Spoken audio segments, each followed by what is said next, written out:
Whether it's the power to flatten any challenger with a single blow, or the power of love, protagonists in fiction are often defined by the overwhelming power they possess. Since our earliest myths and legends, mere mortals have idealized the powerful. Beowulf, Hercules,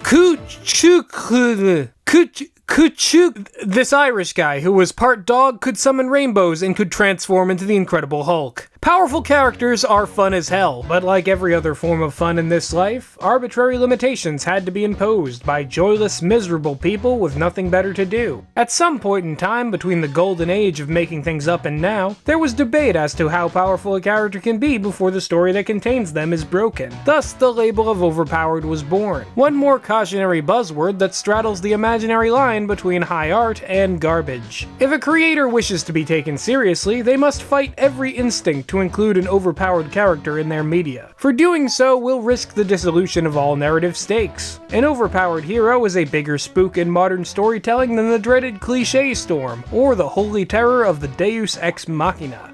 All exceptions to the rule are merely the work of geniuses that no mortal could ever come close to. You could almost say that the acclaim of writing an overpowered hero correctly is its own form of overwhelming power. In this way, every well-done overpowered hero has the potential to be an indictment of tradition, a counter to hierarchy, and even a meditation on human inhibition. To put it another way, a character that is truly overpowered must trivialize the metrics by which power is measured. Saitama of One Punch Man fame is a perfect example of how an overpowered hero can dismantle the conventions of a genre. In an action-packed universe of superheroes and monsters, Saitama represents the absolute pinnacle of raw strength. With just one punch, the man himself can end the entire career of any being that crosses his path. He couldn't find an opponent who could withstand a serious hit from him even if he scoured the distant stars. No fight will ever prove to be a challenge for Saitama, as no force in existence will ever be able to threaten his invincible might. The ridiculous conceit of a godlike man in a tacky costume inherently gives One Punch Man a comedic slant, especially because nothing frustrates Saitama more than his own lack of vulnerability. This personality quirk that is initially played for laughs becomes an increasingly heavy psychological burden as the fiction stretches to encompass a supporting cast of genuine top 10 anime badasses who take their own conflicts deadly seriously. Saitama's backstory of doing absurd amounts of cardio and muscle training seems impossibly simple when compared to those of renegade cyborgs, lifelong martial artists, and psychic warriors. Overpowered as he is, Saitama is effectively locked out of the best features of the superhero genre. He'll never be able to have a recurring arch-nemesis, an origin granting him mysterious powers, or unique gimmick beyond the whole one-punch thing. And the series really shines whenever it highlights this interaction between the seriocomic alienation that Saitama feels in his hobby, and the high-stakes, gore-splattered, ultra-violent battles that constantly follow him. One Punch Man is essentially a narrative which exists to tell a single joke in as many elaborate permutations as possible, and I'll give you one guess as to what the punchline is.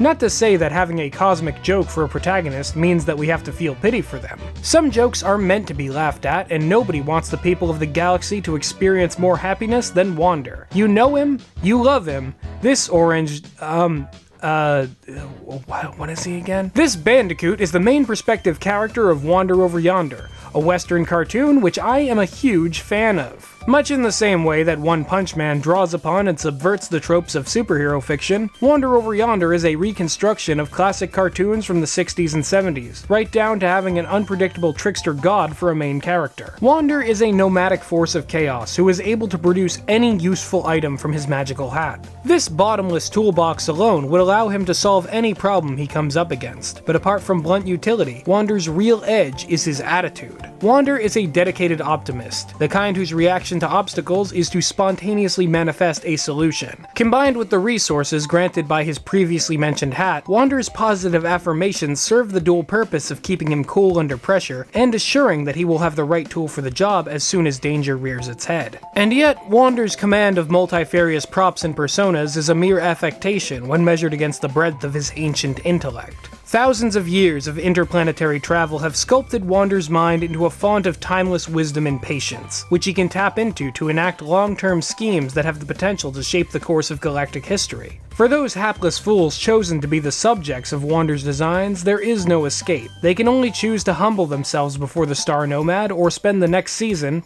of their lives trying to destroy him, an objective that is deceptively difficult due to Wander's cunning and sly nature. Fortunately for the galaxy, Wander is a peace-loving pacifist who only seeks to free people from tyranny and dress down those who could stand to be a bit nicer. But could one imagine for a second if Wander was anything like the other dozens of villains out there in space, how much better at their job he would be? Wander, of course, would never willingly commit evil without a reason that benefited the greater good, but if he were convinced that a course of action was righteous, there would be no power in the cosmos that could stop him. It says enough that any sort of balance can be maintained when the bad actors of the galaxy seem to outnumber Wander 100 to 1, and he still finds a way to help those in need. According to showrunner Craig McCracken, Season 3 of Wander Over Yonder would have tested Wander in every possible way, pushing the overpowered hero to the outer limits of his convictions. But since the show was cancelled, we may never see Wander in an abject state of defeat. Sure, he has experienced setbacks and made mistakes just like Saitama, but perhaps it's fitting that the banjo-playing goofball has never once been shaken to his core.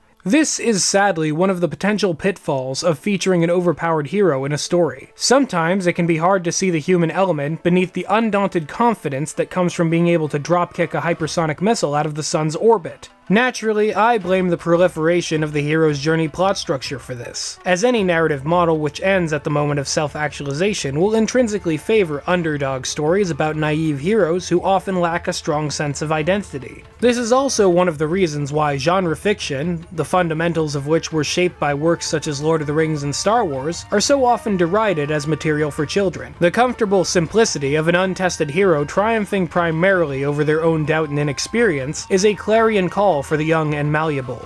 An overpowered hero is, by definition, a character that is already so proficient at their vocation that the unaccomplished shouldn't be able to relate. This is where all the accusations of power fantasy logically start. The idea that a certain level of real authority is the bar of entry for being able to empathize with a character in a work of fiction. Though it sounds ridiculous laid out in plain language and detached from blind appeals to conservatism, the stigmatization of stories featuring invincible heroes as power fantasy is one of the reasons why it can be such a risky choice for an aspiring writer to make. While it cannot be denied that harmful ideas can be expressed through protagonists who abuse power, to dismiss the many more benign examples of overpowered heroes for the purpose of decrying power fantasy is throwing the baby out with the bathwater. A colorful phrase that succinctly demonstrates why a fantastical image can be useful in clinching a point without being compulsively imitated. This is without even addressing the term Mary Sue, which is often evoked as a gendered alternative to power fantasy. Since the fantasies of menfolk like me are seen as the cultural default, Mary Sue is deployed as a repudiation of the fantasies of girls and tantalizing girl-like beings of pure chaos. Slapping the label of Mary Sue on a lead character can sting a story's merit as deeply as having it referred to as a power fantasy. So in the interest of articulating ourselves beyond the scope of easy-to-use canned phrases, let's dispense with both of these lukewarm pejoratives in the future, especially since many other smart people have made the case as to why neither term really holds water in appraising the quality of art itself. I'm also personally interested in a review culture online that has finally moved past sets of restrictive rules and meaningless traditions, and instead is focused on deepening our communication with the human spirit through the discussion of ideas and... I can dream, can't I? But before I go back to the darkness of Dream, I have one more example of an overpowered hero who I think embodies the best aspects of the archetype. A character who boasts the same awesome physical prowess of Saitama and the superhuman altruism of Wander. She also has really big— Dude, shut up! The name of this blue-haired goddess is Kurokami Medaka, the overpowered hero of the anime and manga series Medaka Box. After being elected class president by a landslide of 98% of the votes, Medaka has used her position of power to answer any and all of the student body's concerns. 24 hours a day, 365 days a year, Medaka will provide solutions to anyone who places a request in her suggestions box. Thanks to her insane stamina and omnibenevolent outlook, no task she has yet encountered has proven too difficult for her to complete. At first, Medaka Box seems to be a slice-of-life comedy with the gimmick of an infallible teenage heroine, but then a dramatic genre shift takes place when it is revealed that Sandbox Academy is actually an incubator for extraordinarily fortunate and skilled individuals known as abnormals, of which Kurokami Medaka turns out to be one of the most powerful. Within the span of a few installments, Medaka Box evolves into a character study on the existential implications of the ideal human being. The second season of the anime covers the Flask Plan arc, a battle-centric storyline where Medaka and her student council descend into the labyrinthian corridors beneath the school in order to stop a group of abnormals who seek to bottle their own genius as a product to sell to the highest bidder. Beyond this point, the story of Medaka Box enters even weirder conceptual territory with the introduction of Kumagawa Misogi, the weakest human being ever to live, and the perfect antagonistic foil to Kurakami Medaka. There are some absolutely buck-wild moral conundrums raised in the later story arcs, and I'd recommend reading the manga to get the full experience if anything about this concept appeals to you. At a breezy 184 chapters, how could you not? For now, I'm feeling really overwhelmed by the overwhelming power of these overpowered heroes, so it's time to draw this week's video to a close. If you thought my words were strong enough to move you, go ahead and like this video to give it a boost in the algorithm, and subscribe to the channel for more ruminations on the power of storytelling. We'll be back at it again next Friday with something a little bit more serious, so stay tuned as I reveal my power level here on the Dire Gentleman channel. Until then, never stop aiming to make the impossible a daily occurrence.